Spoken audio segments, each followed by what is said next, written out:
Hi guys, good evening. তোমরা সবাই কেমন আছো? আমরা ভালো আছি। কি করছো তোমরা? আর আয়নকে দেখো, আয়ন সবসময় দুষ্টুমি করে আর শুধু আমাকে ধরে ধরে মারে। দেখো, তোমাদের বাড়িতে এরকম দুষ্টু বাচ্চা আছে? সবসময় দুষ্টুমি করে আর সবাইকে ধরে ধরে মারে। তাকিয়ে আছে দেখছো তো? চোখ দিয়েই মেরে দেবে।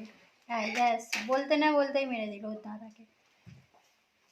হ্যাঁ, ওর দাদা তানিস। তানিস আর এটা হলো আয়ান। আর আয়ানের বাবা এখন ভিডিও করতে বসছে, আর ওনার চ্যানেলের নাম হলো the business Bong. The business vegetarian. Please like